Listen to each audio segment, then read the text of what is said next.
Okay, remember that they're changing my voice. This is part 2 of my video series about how Proverbs proves me right about Revelation. So if we go to Revelation 6, verse 12, it says, I watched as he opened the sixth seal. There was a great earthquake. The sun turned black like sackcloth made of goat hair. The whole moon turned blood red. Now why? Because he's separating the sheep from the goats. And people put on sackcloth to mourn, is what it says in the Old Testament.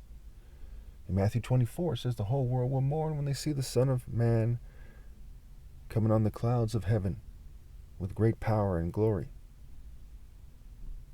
Malachi says the Son of Righteousness. Psalm 19 says the champion, right, is symbolized by the Son, the bridegroom, the champion. So the world is being transformed, and there's signs in the heavens. The Bible talks about signs. So in Proverbs 10, I guess I forgot to write down the verse, but it says, ill-gotten gains have no lasting value, but righteousness delivers from death. So what's going to prevent you from joining the inhabitants of the earth in the realm of the dead, in the spiritual state of being, like a corpse, a walking corpse, right? The body without the spirit is dead, faith without works is dead. What's going to prevent that, right? Righteousness. So ill-gotten gains won't help you. So we see in Proverbs 1, in Proverbs 9, in Proverbs 10, this recurring theme. They say to understand the Bible, you have to understand to not cheat me out of my right to lead, to not go after ill-gotten gains. The word cheat is a play on words for he-cat and he-cat, right? The lion's a cat, the leopard, what have you, leopard. Okay, and see-heat. There's injustice in just ice. Okay, so we go to verse 24. It says, what the wicked dread will overtake them, what the righteous desire will be granted. Verse 25, when the storm has swept by, the wicked are gone, but the righteous stand firm forever. Now keep in mind, this is a proverb that predates the New Testament. So in Isaiah 57, when it says the righteous are taken away to be spared from evil, where are they standing firm? They're standing firm in the spiritual realm. Somewhere outside of the physical realm. They're being taken away from where to be spared from evil? From the physical realm. So can people reincarnate or be resurrected, rather, to the physical realm? No. Who believes that, right? Hindus, Jains, Buddhists. People who are part of other philosophies, no offense to them, that make certain arguments that have certain implications on social relations. If you think you're going to reincarnate until you get it right, do you panic as much? Maybe, maybe not. If you think you have one life to live, is it a harder martial art life to live? Yes. You've got to get it right in that one life. So you get these rich people, and they often mock, and they say, oh, they'll just make up for it in their next life. And they laugh. And you get these gay people, and they say, oh, they were your wife in the last life, and da-da-da-da-da, and they laugh. And the New Age has adopted it. And various cults and other groups have adopted that thinking. And that's what it was made for originally when we look at the timeline. The whole world was responding to the Royal African Falcon Martial Art Order. Some of them were Indian, some were Chinese, but there was these travelers that came from Egypt after the clash between Horus and Set, and they came from the Middle East, and they were part of Babylon. And they taught things a different way for the purpose of social control. Because everyone was aware that if you teach things a certain way, it has a certain effect. There were cults in ancient Egypt before the two lands were united, pre-dynastic cults. Okay, over 5,000 years ago.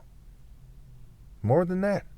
So as they looked around in one of the most, really the main population center of the world at the time was kind of North Africa and the Middle East, right? So long ago you had the Indian Empire, right? Indus Valley Empire, Harappan Empire. You had the Persian Empire eventually, but first and foremost you had the Egyptian Empire. Then you had the Indian Empire. And then empires in the Middle East spring up, and then, and only then, does Greece spring up in Europe, and there was no empire in Europe. And so just like the Europeans started to twist the Bible, which is a story based on a more ancient story, okay, these other groups, they wanted to come up with their own religions, and they wanted to rule over people their way. Okay. And that's every religion in the world. That's a huge part of the Bible where it says that their idolatry. And quite often they had a formula for their idolatry. Why does everybody with a religion think you should make temples and statues? Why do they usually come to the conclusion that there's ceremonial burial in sacred ground? Why are these components there? Okay, because it goes back to the first time someone thought of that, and other people said, hey, we should do the same thing and do it our way and make ourselves look good and make people look to us and look up to us. Clear as day. So just like with Proverbs, it says use sense. Right? They say that the problem quite often is they have no sense, no discernment, no wisdom. They don't fear the Lord enough to be humble and to tell the truth. So eventually that comes to a head because justice is a universal principle as well. So when the storm has swept by, the wicked are gone, right? They're going to the realm of the dead. We said in Psalm 9, the wicked go to the realm of the dead, all the nations that forget God. And what did they do? They said, here in this nation, this is who we are, and we think this way, and we looked up to these religions, what have you. And some maybe are more communist, and they ban religion at times, or they still ban religion, and their idolatry has to do with atheism and a secular communist order.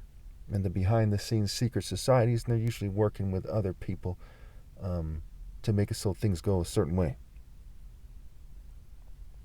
And that goes back to the heart when we get to Proverbs 16, etc.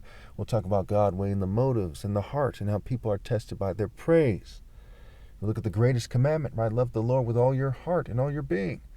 And the golden rule, do unto others as you would have them do unto you. We see in John, it's been a while, I think it's John, it's like John 14 or 15. It says, the one who loves me obeys my commands. So when they weigh the heart and say, are you universally fair? What's going to happen to you?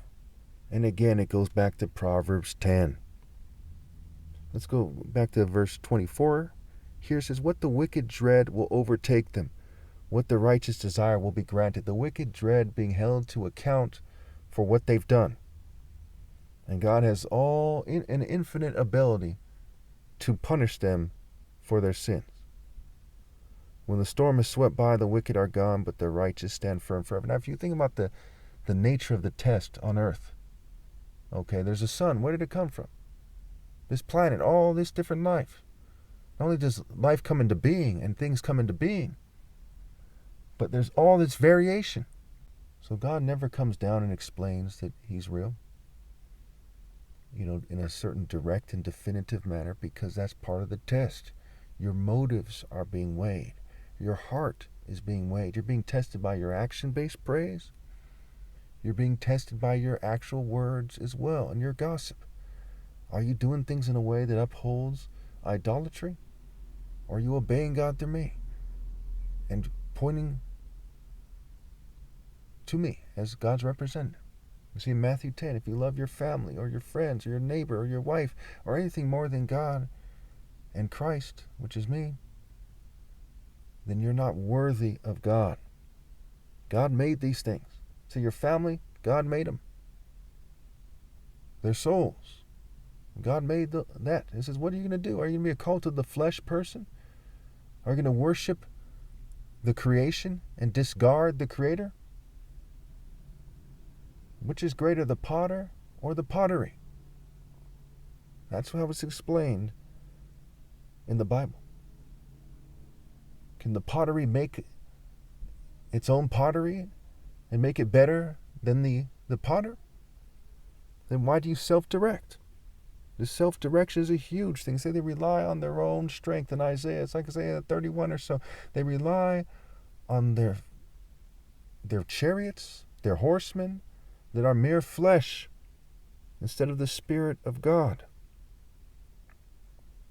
So I think a lot of people forget that revelation, it's called that for a reason, right? They have a revelation. Say, it hits you. What is the narrow path? What is the broad path? What does it mean to turn your back on God and the divine order? What does it mean when it says that which you do for the least of my brethren, you do for me? In a sense, the least of the brethren is the one who's cheated the most, and that is me. And I'm Christ. It says in Proverbs, to answer before listening, that is folly and shame. We'll get to that. We'll get to a lot of stuff here.